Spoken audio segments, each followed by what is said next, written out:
দুইটা বাচ্চা হবার পর আজকে আমার স্বামী আবার বিয়ে করতে চাই। আজকে অফিস থেকে অন্য দিনের তুলনায় তাড়াতাড়ি বাড়িতে ফিরে আসে। আমার স্বামী আমাকে বলল, জলদি খাবার দাও, আমার কাজ আছে। খাবার খেতে খেতে মুখের দিকে তাকিয়ে আমাকে বলল, শোনো, আমি না আবার আর একটা বিয়ে করতে চাই। সাইড থেকে শাশুড়ি শুনে শাশুড়ি উত্তরে বলল কি, আচ্ছা, তোর তো একটা বউ আছে, দুইটা বাচ্চা আছে, এই বাচ্চা দুটো রেখে কেন তুই আবার বিয়ে করতে চাস? তখন আমার স্বামী আবার আমাকে উত্তর দিয়ে বলল, এখন আমার প্রমোশন হয়েছে, যেহেতু আগের অবস্থার থেকে এখন একটু ভালো আছি, তাই আমি আবার আরেকটা বিয়ে করতে চাই।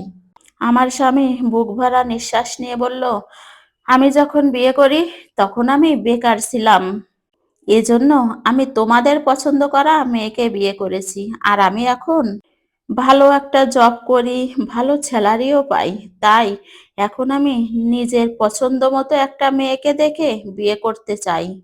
একটা মেয়েকে খাওয়ানো পরানোর সামর্থ্য আমার আছে, তাই আমি দেখে শুনে সব থেকে সুন্দরী একটা মেয়েকে বিয়ে করতে চাই আমার নিজের পছন্দ মতো। আর যেহেতু আমার বউকে আমি খাওয়াবো, পরাবো, দেখাশোনা করব, সেহেতু এখানে কারোর আপত্তি থাকার কথা না। তখন আবারও সাইড থেকে আমার শ্বশুর বলল, আচ্ছা, তোর যে দুটো সন্তান আছে, এদের ভবিষ্যৎ এখন কি হবে? শ্বশুরের কথা শুনে আমার শাশুড়ি চেঁচিয়ে উঠে বলল, তুমি এত কথা বলো না তো, চুপ করো। ওর এখন প্রমোশন হয়েছে, ওর টাকা আছে, আর ওর নিজের সন্তানদের ও নিজেই খাওয়াতে পরাতে পারবে। আমার স্বামী বলল, আমার বিয়ে করায় আমার বউ, আমার সন্তানরা যদি মেনে নিতে না পারে, তাহলে এই বাসা ছেড়ে চলে যেতে পারে, তাতে আমার বিন্দুমাত্র কোনো সমস্যা নেই। এসব শুনে আমি আমার রুমে চলে গেলাম। আর এসবের মাঝে দেখতে দেখতে দুটো দিন পার হয়ে গেল। এর মাঝে আমি আমার স্বামীর সাথে কোনো প্রকার কোনো কথাই বলিনি। তারপর আমার স্বামী আমাকে ডেকে নিয়ে বসে বলল, আচ্ছা, কি ব্যাপার, কি হয়েছে, তুমি আমার সাথে কথা বলছো না কেন?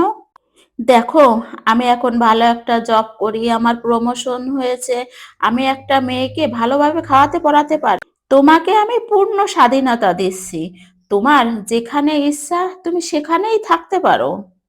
তোমাকে পূর্ণ স্বাধীনতা দেওয়ার পরেও তুমি কেন চুপ করে আছো? তোমার যেখানে খুশি সেখানেই তো চলে যেতে পারো। তখন আমি আর চুপ করে থাকতে পারলাম না, এক বুক কষ্ট নিয়ে বলে উঠলাম, যখন তুমি বেকার ছিলে, পকেটটা শূন্য ছিল, যেভাবে থাকার সেভাবে থাকিনি, অভাবে অভিযোগে যেভাবে থাকতে হয় সেভাবে থেকেছি। তোমার কাছে কখনোই মুখ ফুটে কিছু চাইনি, প্রেশারও দিইনি কিছু দেওয়ার জন্য। কোনো দামি অলংকার চাইনি, সোনা গয়না চাইনি, কাপড় চাইনি, ভালো বাড়ি চাইনি, তোমার যেমন অবস্থা, পরিবেশ, পরিস্থিতি সেরকম বুঝেই চলার চেষ্টা করেছি।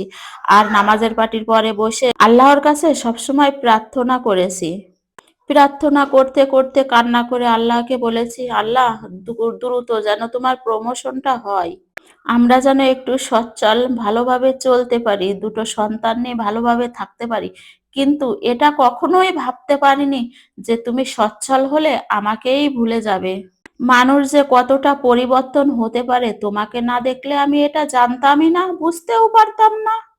এ কথা বলার পর আমি সেখান থেকে চলে গেলাম। কিছুদিন চলে গেল। এরপর আমার স্বামী আমাকে বলল, তোমাকে অনলি 1 সপ্তাহ সময় দিলাম, এর ভিতর আমাকে ডিসিশনটা জানিয়ে দিও। তোমাকে আবার কিসের কিসের ডিসিশন দেব? আমি তো 2 দিন পরে বাবার বাড়ি চলেই যাচ্ছি। আর এটা কখনোই ভেবো না বাচ্চাদেরকে ঝামেলা হিসেবে তোমার কাছে রেখে যাচ্ছি। যখন যাব তোমার পথ ফাঁকা করেই আমি চলে যাব। তখন আমার শাশুড়ি এসে বলল, তোমার যেখানে মন চায় সেখানে চলে যেতে পারো, কিন্তু বাচ্চাদেরকে নিয়ে যেতে পারবে না। আর হ্যাঁ, তুমি যে ওদের নিয়ে যেতে চাও, কি খাওয়াবে? তখন আমি বলে উঠলাম, কেন আম্মা, আমি এতদিন যা আমার বাবার বাসায় খেয়ে এসেছি, আর আমার বাবার বাড়ি থেকে যে শিক্ষাটা পেয়েছি সেই শিক্ষাটাই ওদের দেব। আপনি আপনার ছেলেকে যে শিক্ষা দিয়েছেন, আমি আমার ছেলেকে সেই শিক্ষা কখনোই কোনোদিনও দেব না। বাচ্চাদেরকে নিয়ে অনেক কষ্টে আমি বাবার বাড়ি চলে আসি। এর সপ্তাহখানেক পরে হঠাৎ একদিন দেখি আমার স্বামী বাবার বাসায় এসে হাজির। আমি বললাম, কি ব্যাপার, তুমি এখানে কেন? আমার স্বামী বলল, অফিস থেকে এসে দেখি বাসাটা ফাঁকা, তোমাদের ছাড়া 1 মিনিটও ভালো লাগতেছে না। বাচ্চাগুলোকেও দেখতে পাইনি, তুমি বাসায় থাকা অবস্থায় আমার সঙ্গে কথা বলনি। তখন আমি বুঝতে পারিনি যে তোমাদের ছাড়া আমি 1 মিনিটও থাকতে পারবো না। আমি বললাম, কেন? তুমি না বিয়ে করবে? বিয়ে করে নতুন বউ নিয়ে সুখে থাকবে, চলে যাও এখান থেকে। সে বলল, তোমাদের ছাড়া আমি কখনোই ভালো থাকবো না, এটা আমি এ কয়দিনে বুঝে গেছি। আমি আসলে অনেক বড় ভুল করতে যাচ্ছিলাম। আসলে বাচ্চাদেরকে নিয়ে বাসায় চলো। আমার সন্তানরা পাশেই দাঁড়িয়েছিল, বাবাকে দেখে দৌড় দিয়ে পাশে গেল।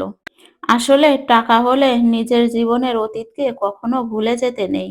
আপনার শূন্য পকেটে যে আপনার পাশে ছিল, পূর্ণ পকেটেও সেই পাশে থাকবে।